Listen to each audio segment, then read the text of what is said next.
Tu te demandes peut-être si c'est possible vraiment, pour de vrai, de vivre du métier de décoratrice d'intérieur. Je vais te partager aujourd'hui les 3 plus grosses erreurs que je rencontre chez les décoratrices qui se lancent et qui n'arrivent pas à vivre de leur métier.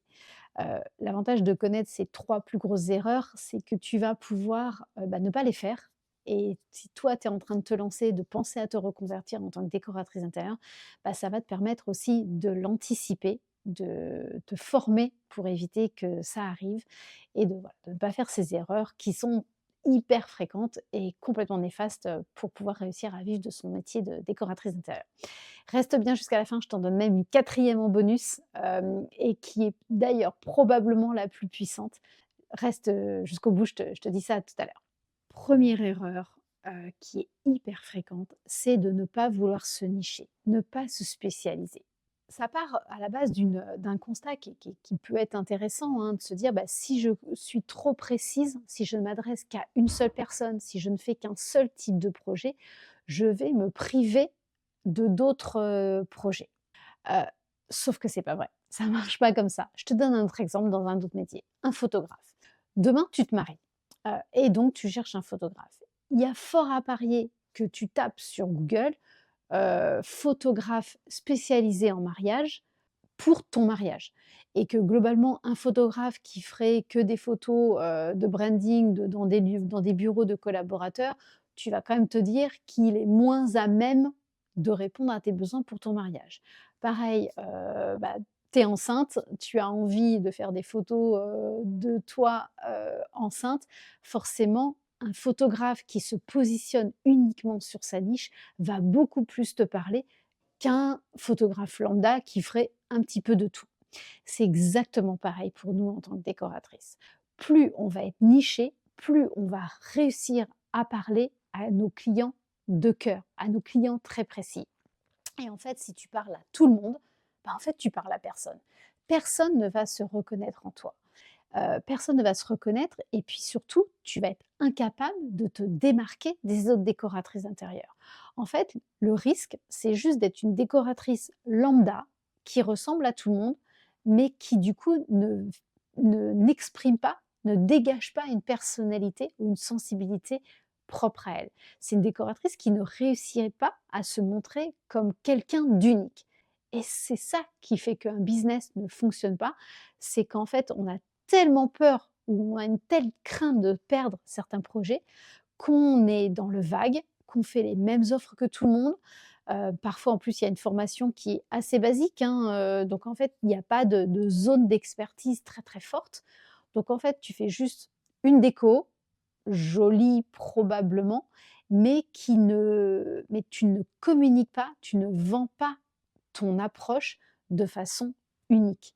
Et donc du coup, les clients, il y a des clients à qui ça va quand même parler un petit peu, mais surtout, il y a beaucoup de clients qui vont te trouver un peu transparente et qui du coup iront plutôt chercher une décoratrice d'intérieur qui affirme beaucoup plus clairement un positionnement, une mission, des valeurs, une expertise et qui, s'est nichée pour certains types de clients.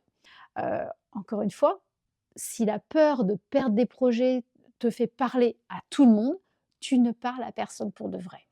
Alors qu'il y aura peut-être beaucoup plus de bénéfices à te dire: «Moi, je suis une décoratrice spécialisée dans les bureaux». Et donc en fait, c'est vraiment ça mon expertise très, très forte. Et crois-moi, ça ne t'empêchera pas de faire des maisons pour autant. Parce qu'effectivement, un professionnel, un chef d'entreprise qui a des bureaux, c'est aussi un homme à côté qui a une famille probablement et qui a, une maison à potentiellement décorer. Donc peut-être qu'on viendra te chercher sous un premier aspect, mais c'est pas pour ça que tu ne feras pas d'autres éléments. Encore une fois, si tu es spécialisé, je sais pas, en feng shui, forcément, il y aura peut-être des clients qui font quand même appel à toi, sans utiliser ta compétence de feng shui. Ça n'empêchera absolument pas. Moi, j'ai fait des choses qui n'avaient rien à voir, en fait. Je pense que au départ, en tout cas, j'étais très spécialisée sur les particuliers, mais j'ai fait des bureaux, j'ai fait des restaurants, j'ai fait de l'hôtellerie, j'ai même été contactée une fois pour de l'événementiel. J'avais jamais fait ça de ma vie et en fait, on est venu à 2 reprises me chercher pour de l'événementiel. Il y en a un, c'était PayPal. Je ne sais même pas comment PayPal a pu me contacter pour faire les bureaux, de ces événements de Noël. J'en ai aucune idée, mais il n'empêche que, ils sont venus me chercher. Je suppose qu'ils ont aimé certaines choses chez moi. Je pense que c'était les couleurs, déjà à l'époque, encore une fois, qui m'a fait me différencier. Mais c'était très, très drôle, en fait, de me dire que mon site internet ne parlait à aucun endroit d'événementiel et pourtant une entreprise, une grande entreprise comme PayPal était venue me chercher. C'est un exemple pour te raconter un petit peu, hem, mais c'est essentiel que tu viennes te nicher, te démarquer.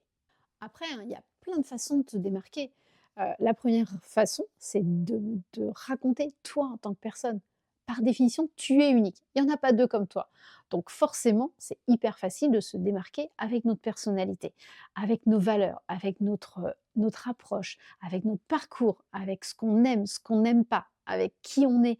Il y a des décoratrices, par exemple, qui pou si tu es, pleine d'humour et que tu as envie de t'exprimer avec, joie, avec des blagues, avec, beaucoup d'humour, bah, pourquoi pas? Ça va connecter à certains clients. Tu ne plairas pas à certains, mais tu en séduiras d'autres énormément. Donc ça peut être sur ta personnalité, tes valeurs, ça peut être sur une expertise très forte. Bah, moi, par exemple, c'est les couleurs, donc j'ai toujours été, choisie en tant que décoratrice parce que j'étais coloriste. C'était la base de tout. Même aujourd'hui au Canada où j'ai pas relancé mon activité de décoratrice intérieure, j'ai des projets qui arrivent parce qu'on sait que je gère les couleurs. Donc c'est vraiment rigolo que même quand je crois ne pas parler de moi et que je ne parle que des couleurs, bah, on vient me chercher pour ça. Donc c'est une expertise comme ça peut être le feng shui, ça peut être, il y a une élève, que j'accompagne, une décoratrice que j'accompagne, une élève d'une membre du mastermind qui est spécialisée dans le plant styling, donc dans la végétation, les plantes dans des intérieurs. Je trouve ça génial comme expertise. Ça peut être le feng shui, ça peut être aussi une façon de travailler. Il y a par exemple d'autres décoratrices qui sont spécialisées dans la co-conception, où on travaille des projets avec les clients main dans la main et c'est pas nous seuls en tant que décoratrices d'intérieur. C'est une façon de procéder, c'est des process qui sont très différents de d'autres décoratrices d'intérieur. Forcément, ça marche. Ça plaît énormément à des clients qui ne seraient pas d'accord avec, des façons de procéder, plus classiques. Par exemple, encore une fois, il ne s'agit pas de t'inventer une vie, il s'agit juste de te montrer avec toute ton unicité, toute ta particularité et de chercher à te démarquer. Ça peut être aussi sur ton style. Peut-être que tu es très sensible au vintage, et que du coup tu vas chiner, tu vas dans les brocantes et cetera et que tes projets sont toujours teintés de cette sensibilité-là. À quoi je peux penser d'autre? Tu peux avoir aussi une sensibilité éco-responsable où en fait tous les choix que tu fais vont être teintés de la durabilité, enfin de vouloir inscrire ta décoration dans la durabilité. Les choix des matériaux, les second hand, enfin tout ce qui est recyclage, upcycling, d'utiliser des matériaux bons pour la planète, de se poser la question, en permanence, bah, comment se comporte ce fournisseur? Et d'avoir une sélection très éthique, très stricte, très sélective, de tes fournisseurs et de tes artisans pour qu'ils cochent toutes ces cases pas d'investissement, d'éco-responsabilité, pour faire un investissement durable pour un projet. Donc ça peut être, de faire du home staging, ça peut être vraiment il y a plein, plein de choses. Ça peut être home organizer. Il y a plein de façons de se spécialiser. Mais encore une fois, l'erreur numéro un, c'est de ne pas te nicher, de chercher à parler à tout le monde juste parce que tu crois que plus tu parleras à de monde, plus tu auras de chances de récolter des projets. C'est faux, c'est archi faux. Bon maintenant, deuxième erreur que je vois très, très fréquemment, beaucoup trop fréquemment, c'est de croire que plus tu fais des tarifs bas, plus tu as de chances d'avoir des projets. Là encore une fois, ce n'est pas vrai malheureusement. Ça part d'une bonne intention, hein, aussi souvent, c'est que vous avez envie, de toucher le plus de personnes possible et qu'en ayant des tarifs attractifs, vous vous dites que vous pouvez aider plein de personnes. Sauf que la réalité du marché, la réalité de nos entreprises font que si on fait des tarifs, très bas, nous-mêmes en tant que décoratrices, on ne sait pas en vivre. Donc oui, on a des projets, en tout cas, certains projets. Mais en fait, à la fin du mois, on ne sait pas se dégager un salaire, tout simplement. Donc ça, forcément, on est entrepreneur, on a besoin de penser rentabilité, on a besoin de se dire que nos tarifs vont nous permettre à nous d'en vivre. Et quand on fait des tarifs ras les pâquerettes pour chercher à être attractif, bah, en fait, ça ne marche pas. Parce que si tu vends un projet 300 €, bah, pour gagner 3 000 € à la fin du mois, il faut en vendre 10 quand même. 10, c'est énorme. Alors que si tu as un seul projet à 3 000 €, tu fais ton chiffre d'affaires. Donc il y a vraiment cette réflexion à avoir, heu, d'avoir des tarifs justes pour toi. Et puis pense bien au message que ça envoie. Si tu fais des tarifs trop bas, tu envoies le message d'une plus basse qualité. C'est pas forcément vrai. Moi, je rencontre en permanence des décoratrices qui font des petits tarifs, et que je viens à qui je viens botter les fesses d'ailleurs, qui n'en vivent pas de leur activité, mais qui sont des super décoratrices d'intérieur et qui chouchoutent leurs clients. Ça, c'est pas le problème. Mais n'empêche que si tu fais des tarifs très bas, tu envoies le message à tes clients, à tes prospects, parce qu'à ce moment-là, c'est pas des clients, que, ton accompagnement est moins haut de gamme que d'autres décoratrices d'intérieur. Je te donne un exemple qui va peut-être te parler plus.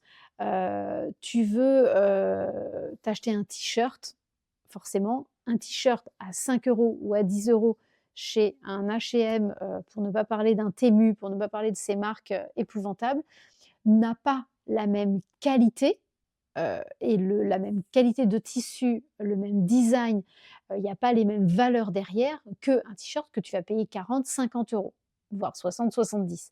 Forcément, le tarif illustre un minimum la qualité du produit et les valeurs éthiques derrière ce produit-là. C'est vrai pour tout dans la vie. Si on se dit qu'un artisan, qui ferait un devis très, très bas, ah, c'est peut-être quand même qu'il est moins bon que celui qui fait un tarif un peu plus élevé. Ça a ses limites, hein, je suis bien d'accord, parce qu'à l'inverse, les artisans qui font des tarifs très élevés, à un moment, on se dit: «Non, mais c'est pas possible que ça vaille ça non plus».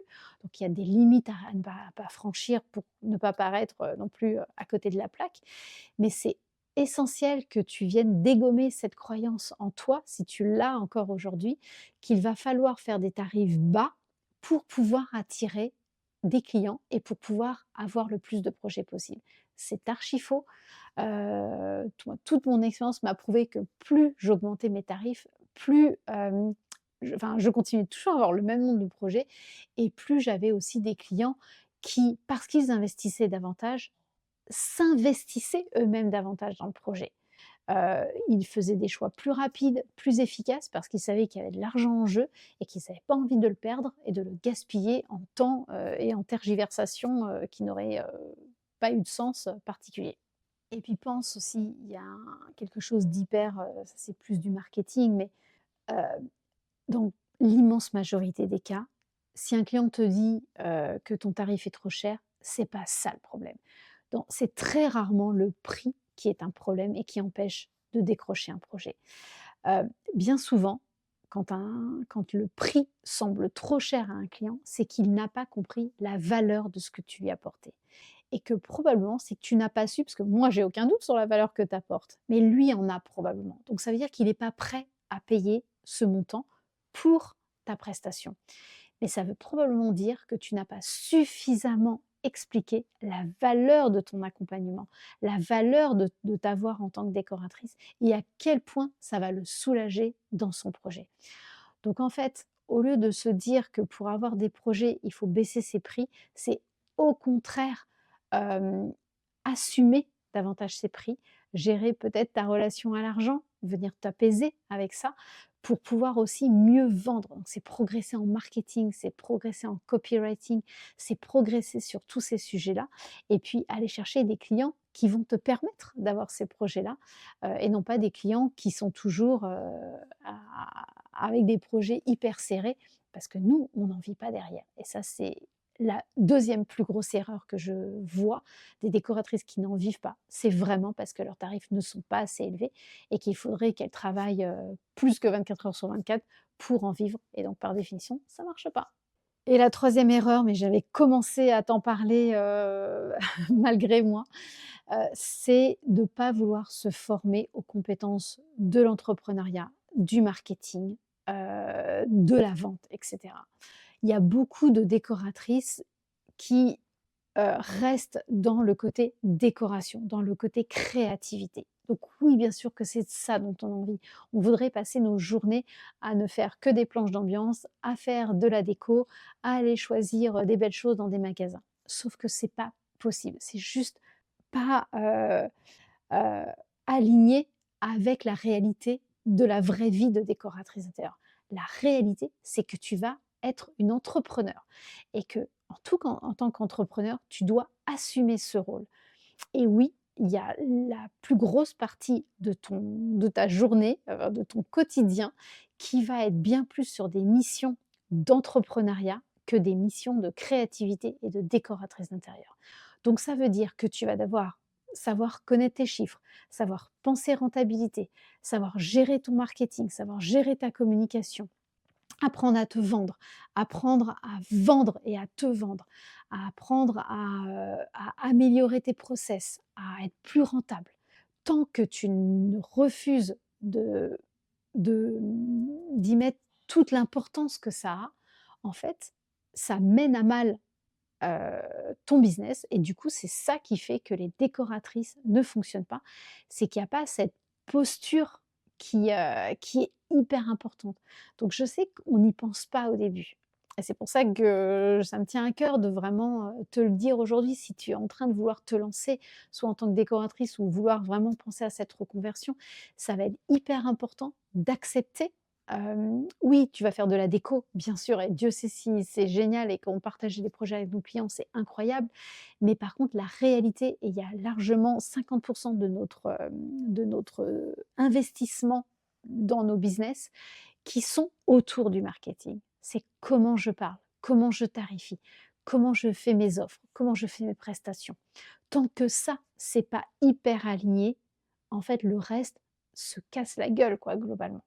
Et en fait, ce qui fait que ça fonctionne, c'est quand on monte en compétences en marketing. C'est exactement ce qu'on fait dans le mastermind. C'est pour ça qu'on y met toute cette énergie.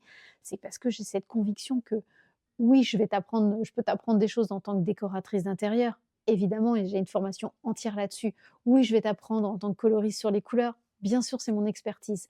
Mais là où je sais que c'est hyper important de mettre l'accent, c'est sur ce marketing. C'est sur le fait de devenir entrepreneur, de prendre cette posture de l'entrepreneuriat. Et ça, personne ne l'apprend en général. Et c'est pour ça que c'est si compliqué de vivre de l'activité de l'activité de décoratrice d'intérieur.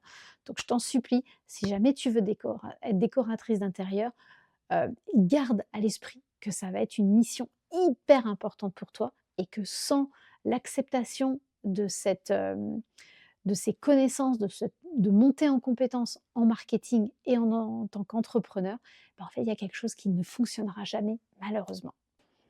Et puis, je t'avais promis un bonus à la fin ma quatrième erreur. euh, et en fait, je pense que c'est la plus importante. La quatrième erreur, c'est de ne pas venir challenger tes croyances limitantes, ton mindset.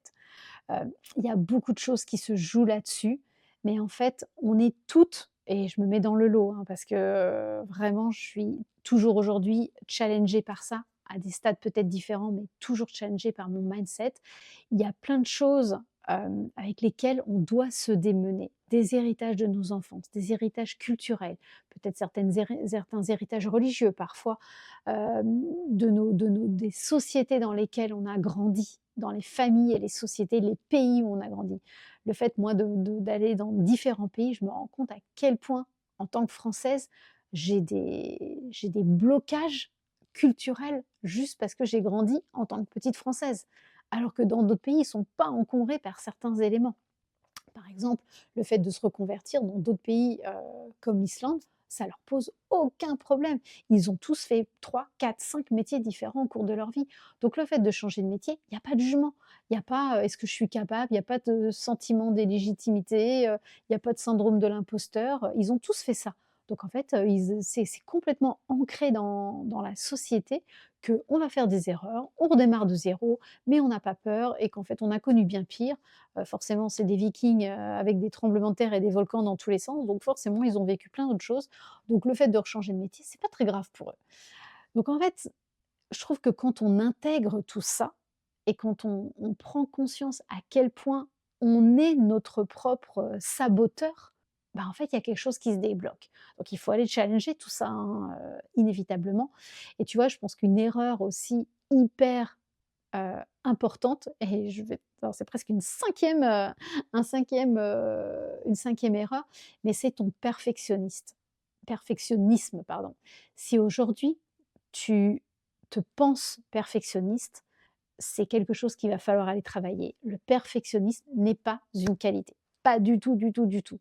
On veut être sérieux, on veut faire les choses très bien et oui, on va aller chercher l'excellence et à se parfaire, à ce que ce soit de mieux en mieux.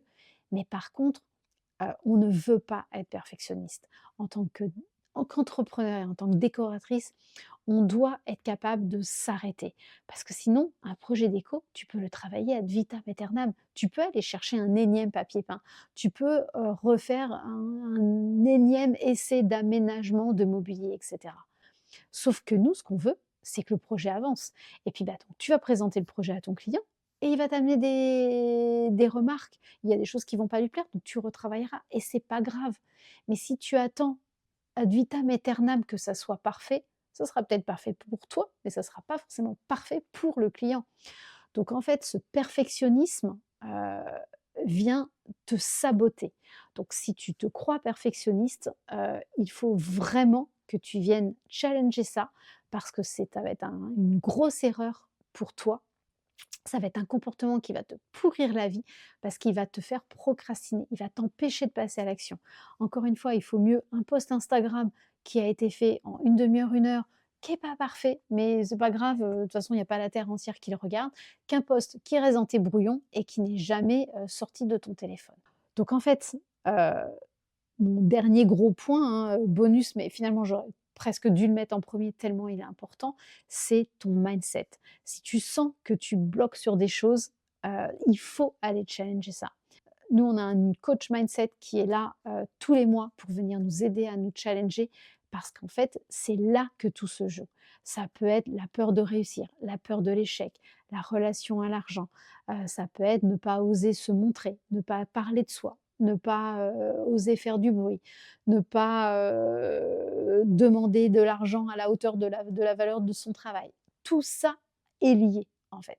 Donc plus tu travailleras ça, plus tu seras une super décoratrice d'intérieur et mieux tu vivras de ton activité. Donc il y a ça, c'est pas confortable à challenger, je le sais, ça malmène, ça fait pleurer, c'est compliqué, mais par contre le gage du succès, je suis sûre qu'il repose là-dessus, plus les autres erreurs, hein, plus, savoir se nicher, se démarquer, être experte, faire des tarifs, suffisamment élevés et être très fort en marketing. Quant à tout ça, je suis absolument certaine que tu vivras pleinement de ton métier de décoratrice d'intérieur.